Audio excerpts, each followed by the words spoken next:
وحده لا شريك له واشهد ان محمدا عبده ورسوله اما بعد فاعوذ باللہ من الشیطان الرجیم بسم اللہ الرحمن الرحیم۔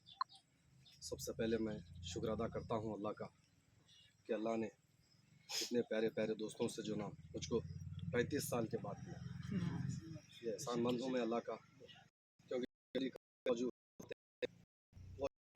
ہے جس کے دوست جو دولت شخص ہے وہ دولت نہیں ہے، جس کے دوست زیادہ وہ شخص دولت اللہ سے بہت مول تحفہ ہے جو دیا ہے، میں اس کا شکر ادا کر رہا ہوں۔ اور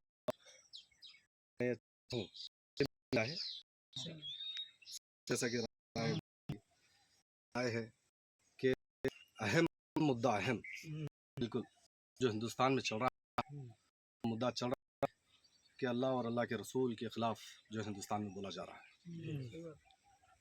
جو کسی جماعت والے کو جو ہے نا نہ برداشت کرتا، کوئی بھی جماعت والا رہنے دو، وہ یہ نہیں دیکھیں گا کہ جو ہے نا میں یہ جماعت کا ہوں، یہ جماعت، سب کا تعلق اللہ اور اللہ کے رسول سے ہے۔ کوئی اس چیز سے کوئی انکار نہیں کرتا، کوئی جماعت والا انکار نہیں کر سکتا۔ یہ ایسا مدعا ہے، تو یہ مدعے میں یہ کیوں ہوا ہے، یہ وجہ کیا ہے جس کی بساط نہیں ہے؟ جو پیروں میں رہتے تھے، جو پیروں میں رہتے تھے وہ آج سر پہ چڑھ کے بیٹھے، سر پہ چڑھ کے بیٹھے، تو اس کے پیچھے بہت بڑی وجہ ہے۔ کیا وجہ ہے؟ وہ وجہ میں آج آپ کو بتانا چاہتا ہوں۔ آخری جمعہ جو آپ صلی اللہ علیہ وسلم کا خطبہ تھا، اس خطبے میں آپ صلی اللہ علیہ وسلم نے فرمایا جو اللہ کا کلام مجھ تک پہنچا تھا میں تمہارے تک پہنچایا نہیں پہنچا، سب نے گواہی دی ہے کہ آپ نے پہنچایا، ہزاروں زبانوں نے لبیک کہا کہ آپ نے اپنا حق ادا کر دیا۔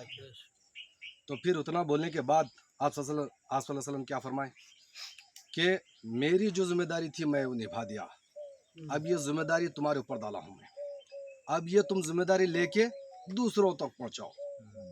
اب یہ دوسرے کون ہیں؟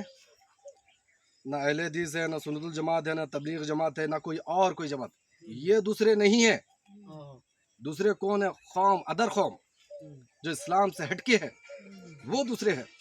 یہ سب آپس میں بھائی ہے، کوئی بھی جماعت کا فرد رہنے دیجیے، یہ آپس میں پورے بھائی ہے۔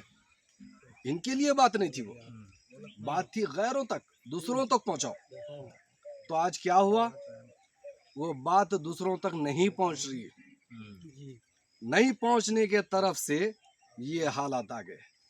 اللہ کیا کرا؟ ذمہ داری دیا تھا، وہ ذمہ داری کو نہیں نبھانے کی طرف سے اللہ کیا کرا؟ وہ جو ہمارے پیروں پہ پڑے ہوئے رہتے تھے آج ہم ان کے قدموں میں پڑے رہے، ایسی بات۔ اور ان کے لیے وہ ذلیل بات نہیں تھی، ہمارے لیے بہت بہت دردناک بات ہے، خطرناک بات ہے کہ آج ہم دبے ہوئے ہیں، نیچے ہیں بالکل۔ کس وجہ سے؟ کہ اسلام ان تک نہیں پہنچائے، نہیں پہنچانے کی طرف سے انہیں کیا کرا؟ انہیں یہ بول رہا کہ تم تو نہیں پہنچائے، چلو میں پہنچاتا ہوں، اس کا کام انہیں کر رہا۔ بولو جے شری رام، بولے تھے لا الہ الا اللہ محمد رسول اللہ، نہیں بولے، اس تک نہیں پہنچائے وہ پیغام۔ مسلمان بھائی آپس میں کیا سمجھے؟ یہ میں سمجھ بھائی پہنچاؤں گا، صادق بھائی کو پہنچاؤں گا، یا ٹیپو بھائی کو پہنچاؤں گا، یا جو ہے نا اور کسی کو پہنچاؤں گا، بلکہ ایسا یہ ذہن میں رہ گیا۔ دعوت اپنوں کو نہیں دی جاتی، گھر کے جو افراد رہتے اس کو دعوت نہیں ہے، دعوت باہر والے کو ہے۔ اسلام یہی بول رہا، سب سے بڑی خدمت ہے۔ آپ صلی اللہ علیہ وسلم کیا فرمایا کہ یہ اگر پہاڑ یہ سونے کا بن جائے اور میں تم کو دے دوں اور تم غریبوں میں بانٹ دو تو بھی وہ نیکی چھوٹی ہے بالکل، تو اس سے بھی بڑی نیکی بتاتا ہوں، بلکہ بولے آپ صلی اللہ علیہ وسلم، جو پہاڑ ہے وہ سونا بن جائے اور تم غریبوں میں لے کے تم غریبوں میں بانٹ دو، بالکل چھوٹی نیکی ہے، کوئی بڑی نیکی، اس سے بھی بڑی نیکی بتاتا ہوں۔ وہ بڑی نیکی کیا ہے؟ غیر کو اسلام میں داخل کرو، یہی ایک ہے جو ثواب جاریہ کہہ سکتے ہیں، جو اس کی نسل در نسل جو بڑھتے رہتی، وہ اپنے جو ہے نا اکاؤنٹ میں جو ہے نا نیکیوں کا جو ہے نا انبار لگتا رہتا، اسی کو ثواب جاریہ کہتے ہیں۔ تو اس پہ غور فکر بہت ضروری ہے، بہت ضروری ہے، خالی نماز سے ہونے والا نہیں ہے۔ علامہ اقبال کیا بولے؟ علامہ اقبال یہ فرمائے کہ قائم کا دور ہے، اب ٹھہرنے کا دور ہے،